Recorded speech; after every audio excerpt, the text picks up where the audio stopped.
Bonjour à toutes et à tous, on se retrouve pour l'analyse du Quintet Plus du jeudi 18 juin 2026, le prix du Nabob.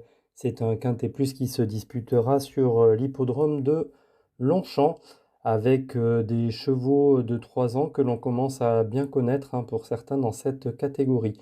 Donc un handicap divisé première épreuve, référence plus 20 et demi pour 14 galopeurs âgés de 3 ans sur la distance intermédiaire de 2200 mètres gazon grande piste, corde à droite. Avec 14 partants, on devrait avoir en théorie une course assez limpide et les meilleurs chevaux devraient pouvoir, en toute logique, s'exprimer. Avant d'attaquer l'analyse de ce Quintet Plus, alors déjà en aparté, je ne vous ferai pas de prono vidéo longue pour mercredi à Agen, tout simplement car ce n'est pas l'étape du Grand National du Trot qui sert de support au Quintet Plus, mais c'est une autre course, faute de partant dans le GNT. Et vraiment, le niveau de la course est beaucoup trop faible. Ce sont des chevaux sur lesquels il est très difficile de faire un pronostic. Et donc, je préfère m'abstenir. En revanche, donc je vous recommande de ne pas jouer sur cette course. En revanche, je prendrai le temps de vous faire un petit prono dans les shorts sur la course du GNT pour ceux qui veulent parier dessus.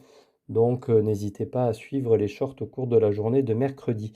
Également, un petit retour sur le Quintet Plus de mardi soir à Nantes avec une belle performance pour Inside Turf puisque ma base Chirico s'est classé troisième au rapport placé de 2,90. Donc c'était quand même une base intéressante. Mon tuyau crowdfunding, le 16, est cinquième à 13 contre 1, en ayant vraiment bien tenu sa partie jusqu'au bout.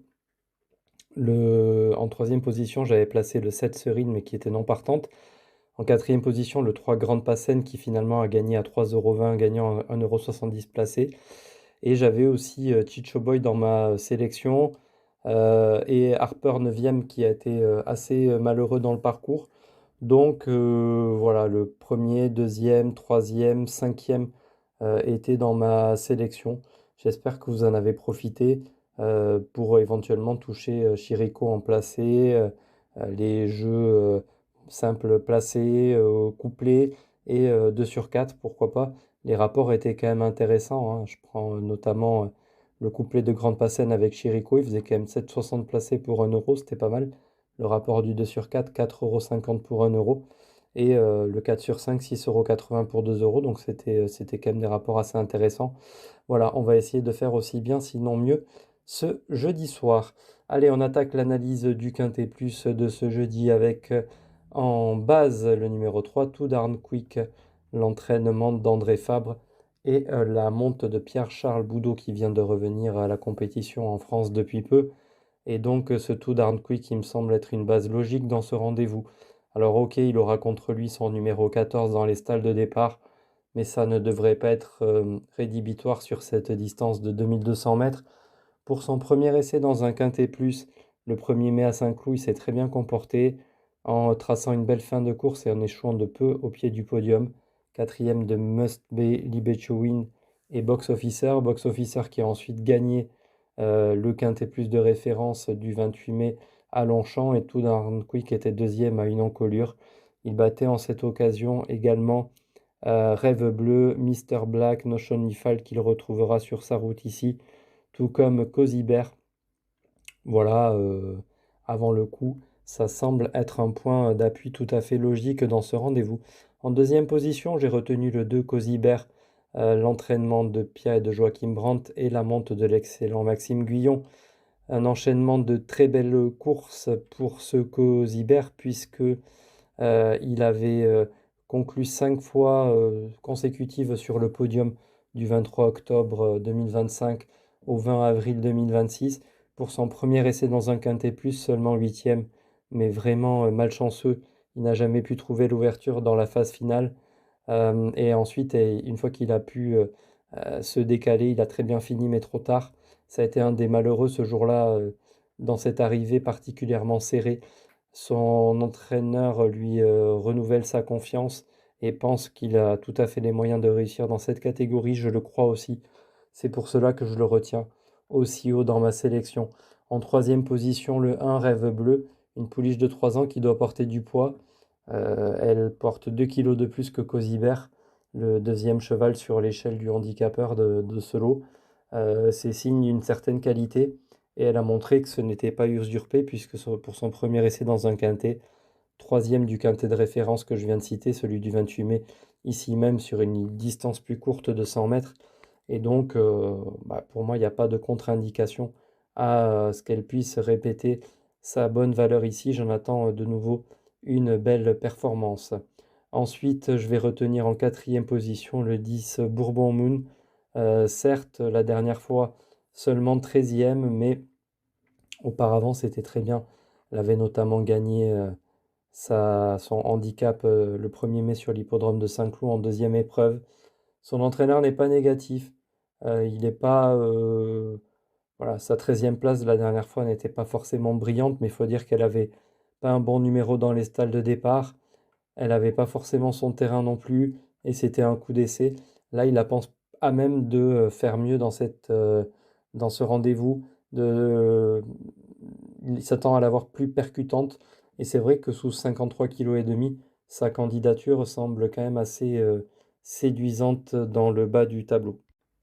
Ensuite, je vais retenir le 13 Zara Baby, l'entraînement habile de Damien Arthus, fille de Zarak et de Bébé d'Amour de bonnes origines. La dernière fois, dans une classe 3 à Compiègne, c'était plutôt intéressant, une bonne troisième place dans un lot qui tenait la route. Pour son premier essai dans un handicap quintet plus, il faudra s'en méfier, d'autant que son entraîneur a dit qu'elle avait tous les jours la pointure d'une deuxième épreuve. Entre une deuxième épreuve et une première épreuve avec un poids aussi avantageux dans le bas du tableau, il n'y a pas forcément une rue, c'est une révélation possible dans les quintés plus. En outsider, le 7, Mister Black, deuxième du quintet plus du 30 mars à Chantilly sur le sable, seulement battu par Tonnant. Il avait battu Charlie ce jour-là, qui ensuite s'est envolé dans un quintet et qui a vraiment donc montré sa valeur à un niveau plus relevé, on va dire, et a montré sa classe.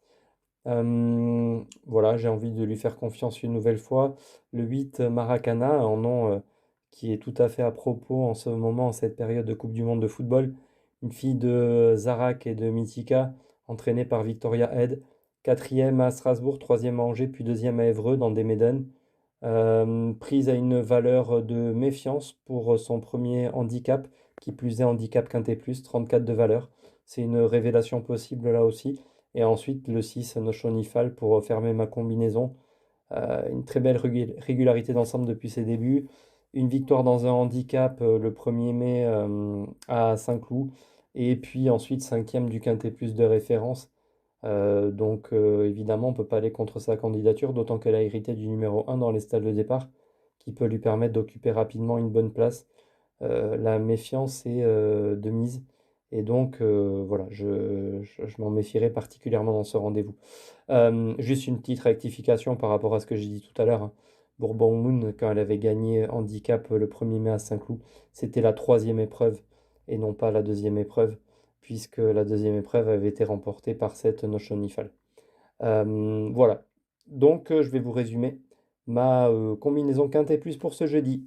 À Paris-Longchamp, un petit rappel, la course se dispute à 20h15 en semi-nocturne. Indice de confiance inside de 3 sur 5. En base, le 3 Too Darn Quick pour le tandem Boudot-Fabre. Ça peut être, ça peut faire tilt pour voilà, peut-être un retour victorieux dans les quintés plus de Pierre-Charles Boudot, qui n'a pu se mettre en évidence l'autre jour avec Stangeli. En tuyau, le 2 Cosibert, rachat escompté de la part de la famille Brandt, Maxime Guyon sur le dos. Troisième position, le 1 Rêve Bleu avec Michael Barzalona. Donc vraiment, trois jockeys de grande classe aux trois premières places. Ensuite, en quatrième position, le 10 Bourbon Moon, puis le 13, le 7, le 8 et le 6. C'est ce que je joue. Je vais rester sur mon jeu favori, le simple placé, le jeu qui redistribue le plus d'argent aux parieurs. Et je vais fermer ma combinaison avec seulement deux chevaux, donc le 3 et le 2, les deux premiers de ma sélection, pour une mise de 2 euros chacun. Voilà pour ce jeudi à Paris-Longchamp. Je vous souhaite de très bons jeux, les amis, et je vous dis à bientôt sur Inside Turf. Merci de votre fidélité. À bientôt. Salut.